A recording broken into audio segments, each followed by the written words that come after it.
This video is brought to you by Huawei App Gallery. App Gallery is running a promotional offer for the release of the new Battle Pass, allowing you to get it 50% cheaper. They also allow you to get 20% off 2 larger packs and 10% cashback on every World of Tanks Blitz purchase. Download App Gallery using the link in the description or just refer to my previous video. When you're done downloading Huawei App Gallery, make sure to create an account and change your location To either UK, Ireland, Australia or New Zealand. It works regardless of the country you're living in, as long as you switch to those. To access the offer, click the link in the description that will redirect you to the campaign page.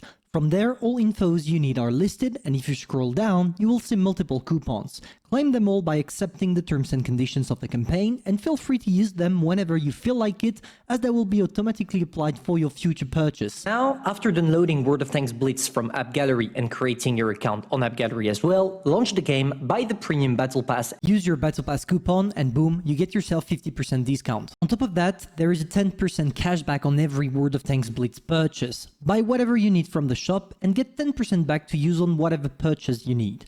To do this, when heading to the payment, make sure to select Huawei points by signing up. Now use your totally free currency to buy something else. Many thanks to App Gallery for sponsoring this video. Bonjour everyone, Pantoufleee here today for a new video, and quite a happy one simply because we start June and with it comes the 8th celebration of the game. But most importantly, and especially the subject of today, the brand new Battle Pass tank that you can see right there on the screen, as it's the World of Tanks Blitz official trailer for everything that is happening in June. And I'm kind of excited for this one because this is the first time that we see a Battle Pass tank that is a troll one or a meme tank, which is based on the Talk 2. I think you already guessed it. And what is more incredible is that we also have the pleasure of seeing this thing on screen right now that should be either a tank that you will be able to unlock in the near future, or maybe something added into the Battle Pass as well. Maybe it's the tier 4. So in total, we will get 2 different new tanks. On top of that, there is the special one, the CS lease right there, but I'm gonna talk about that in a future video. But nevertheless, I'm just so happy. Even if, well, the Talk 2 or whatever his name is going to be looks weird and not historical, I don't know, it gives me the old retro vibe, and I think that this is exactly what Wargaming intended, and oh gosh, did they do it well. Guys, it's time for us to discover what this Battle Pass has to offer, so let's click straight in, and as usual, you will see all the things you can get. Blasteroid, Panzer 38 NA, and multiple things such as the legendary camouflage called High Score, which is definitely gonna change the tank a lot. For the other rewards, as you can see, they are pretty much the exact same as before. They did not increase the number of credits or even gold that you can get, but it's not necessarily a problem because I want to remind you that it's only $5 if you buy the first option and grind your way through. Here is the mighty one, guys, and it's so freaking good looking. Just take a look at the retro tank at the back, but also those little pads at the rear of the tank, and of course the little pixel art and whatever that thing is. Now, honestly, here they truly did not disappoint me. It's just an awesome one, and well, when we compare it with the Talk 2, which is exactly what we're gonna do right now, you're gonna find some incredible things. In order for us to understand the main difference between the Talk 2, the regular one that we already have in the game, and the Blasteroid, the brand new Battle Pass tank, let's take a look at the armor profile through a laser. So the main thing about the Talk 2 is its spaced armor at the front, no, it's big plate, of armor that is sitting at 135 millimeters. For the rest of the tank, it's pretty easy to go through, even if it got buffed, especially the side cheeks if you're using gold shell,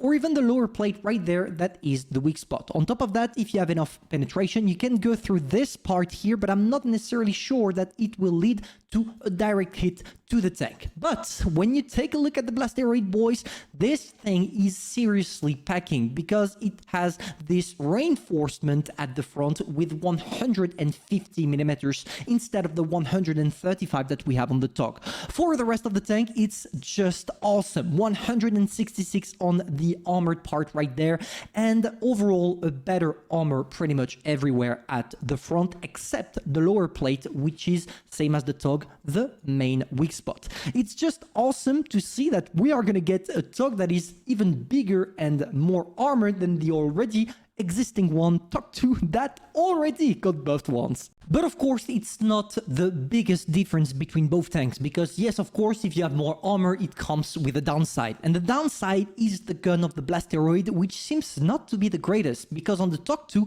you literally have 10 degrees of gun depression, which allows you to be quite versatile, being able to snipe from top positions like mountains, hills, etc. But with the Blasteroid, having only 5 degrees will truly make a big difference and maybe not replace the Talk 2 at all. But this is not the only thing. When you take a look at the firepower of the Blasteroid, you will soon realize that the reload time is definitely not the greatest. With the Talk, you have 4.55 seconds of reload, whereas with the Blasteroid you get 6.48, which means a 2 seconds difference. And trust me, it's widely decreasing the DPM by 300. But there is something that we need to mention. The Blasteroid has a bigger alpha damage, sitting at 200. So in the end, even if you have less DPM, you will be able to inflict more damage per shot. Now, one more thing to add, the Blasteroid actually is capable of rushing through enemy lines thanks to its big armor, so that maybe the Talk 2 is going to become a situational tank, not necessarily something that will be able to stand its ground, whereas with the Blasteroid, you will actually be able to keep up with your targets and therefore completely crush them. Now for the last thing, for the comparison, the mobility is exactly the same, just the Blasteroid goes a little bit faster, or will gain its faster speed, his top speed, faster, because on soft terrains you see that it's orange, yellow, and not red like it's the case with the Talk. So in definitive, what is the Blasteroid? It's a tank that has less DPM than the Talk 2, more damage per shot, and a way better armor. In definitive, is it going to replace the Talk 2? I think so. We saw the tank on paper, let's see how it goes in battle. So, we are top tier, and one thing to notice with this tank is that it's not necessarily the worst in terms of mobility if we compare it to the other Talk. Simply because, as I mentioned in the statistics part of this video, you have a way better soft terrain ability. So what we're gonna try right now, is taking an advanced position from which we are gonna be able to snipe the targets. Not necessarily going too fast, because otherwise, well, we are gonna kind of get stuck by the opponents. And, well, at the same time, just take a look at that full HP you have. It's literally 1.6k. You have more than certain tier 8 and even tier 9, which truly allows you to get the best out of the tank. But of course, when you have people camping at the back, yeah, this starts to be a little bit harder to do. Not a problem, we're gonna switch to gold shell and we are gonna try our best. Unfortunately, the guys in front of us are all sniping with gold. And of course, when it's the case, you can't rush too hard. So what we're gonna do is, instead of focusing on them, we are gonna try our luck somewhere else. And here, the lack of gun depression, guys. The lack of gun depression is truly going to be some of the most upsetting things about this tank. But at the same time, it allows it not to be too broken. Just imagine if you didn't have that. That would be just a shame and probably a mess. So there we go, the 200 alpha damage allowing us to do great, but we can't push the Jackson. We can't yet, but of course, if it's inverted... Oh, boy. Okay, we bounced at least, which is a very nice thing. Okay, as long as they're shooting the hull, they literally have no possibilities of penetrating me, it seems. And let's try to keep it that way. But at the same time, woo, I'm gonna get crushed because I have a Panzer 4J that is not necessarily helping a lot. Am I gonna die from this? Yeah, I'm probably dead right now. No, I'm not. Okay, we track him down. We die in the process, and obviously, or at least I hope, that my teammates will do the job for me. But here we clearly see the two main problems of the Talk. The first one is the lack of gun depression, Blasteroid by the way, sorry.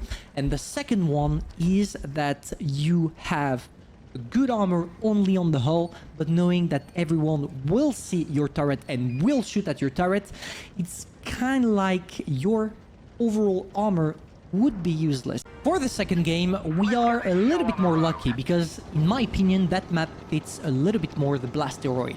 So how are we gonna do this? I would love for me to be able to go on the heavy side, which is the right one, but unfortunately my team decided not to. We have to follow them, and this is exactly what we're gonna do. Unfortunately, on hills, as you can see, even if you don't have the worst soft terrain capacities, you are still quite slow. You need to take that into consideration to be able to take an advanced position while being sure that the enemies will be here, or at least the support will be here. Because yes, one of the main problems of the TOG or Blasteroid is that when you go on the wrong side of the map, there is no way for you to come back. And unfortunately, it seems like the enemies decided to go on the heavy side, and luckily, I did not go on the heavy side. So, I don't want to stay here for too long, because as I'm big as hell, I'm probably having the worst camo ever. So we are gonna drop off that little hill right now and see if, by any means, we have some sneaky shots to deal. Come on, can we see something, boys? Please show yourself. I'm kind of scared of the KV, to be fair. The KV-1S is probably gonna smoke me. Oh, come on, just one little on the Pudel. Oh, he bounced. He shot with HE. HE? What? Why did you do this, boy? Okay, see, one of the greatest aspects about this tank, 200 alpha damage. We inflicted 400 damage on that poor Pudel. And even if it doesn't seem to be the best, well, with this tank it definitely counts. Because with the TOG, you feel like all your shots are kind of like mosquitoes bites. Like, they are scratching, but they are not hurting. Whereas here, things starts to be a little bit different. But at the same time, you can penetrate quite easily the Blasteroid if you are yourself a Blasteroid. Let's have the pleasure of killing that boy. I'm pretty sure that it's possible, fellas. There we go. Come on. No, don't move. Don't move. Don't kill it. Please, guys. It's my kill. It's my kill. Oh, come on, VK. Why? For the sake of the video, boy. Okay, not a problem, fellas. We are pushing through, and as you can see, when we are followed by the team, everything goes perfectly. But yeah, I'm not gonna bother on this side. They are probably gonna get either killed or oh, whoa, what kind of gun dispersion was that? God damn it. Okay, let's see if the KV-1S comes back. Maybe just a quick gold shell. Yeah, boy. The cool thing is that your alpha damage with gold shell is the same as the TOG 2 with regular shell, and it can help you from time to time finishing off targets. Okay, can we see something here? Come on. I'm here. Oh, sexy. Okay, there we go. 220 on this one, knowing that the TOG 2 only did a little bit less. We see that when we are playing this tank in all down like this, we can do things, boys. We can definitely do things. And we're gonna keep going doing things, because doing things is something crazy that we love to do. Okay, come on, come on, come on. I'm probably gonna get penetrated by one of them. Am I? I'm not. Perfect. We penetrated them, as you say, boy. Yeah, you may have a better overall reload time, but I have the biggest alpha and the biggest balls. Wait. If I push through, is he gonna be able to, like, stuck on me? Oh, no, he went on the other side. Perfect. Because if he actually tries to hide from me... No, he's not gonna hide, is he? Okay, perfect. Can we finish him off with an HE? No HE, no HE. I guess we're gonna go for the good old ram. Rip the ram. DK missed. Come on, come on. Nobody kills it. My kill. Oh. Ah, my god. Only one kill. I should have gotten 3, and maybe that it would get me the ace tanker. So in definitive, I played only at tier 6, and it's probably for the best, because this thing is definitely not suitable for tier 7. As you saw, the armor profile, even if it seems big at first, like I thought it was when we first saw it on the armory review part of this video, in the end, it seems like it's not the greatest ever. But at the same time, we are playing with Blasteroid that is known to have a good penetration, because yeah, your average penetration is 171, so you will never struggle penetrating your targets, not even tier 7, which is a good thing for you if you want to get that tank to make some credits. But at tier 6, let's be honest, there are way better tanks, but not a single one will replace the style of this tank, but also the shape and the fact that it's mounted on a Tug 2. So hopefully you enjoyed, guys. If that's the case, feel free to subscribe, like, and share. Tell me in the comments if yes or no you are gonna buy the Blasteroid, and I'm gonna see you soon for a new video. Bye.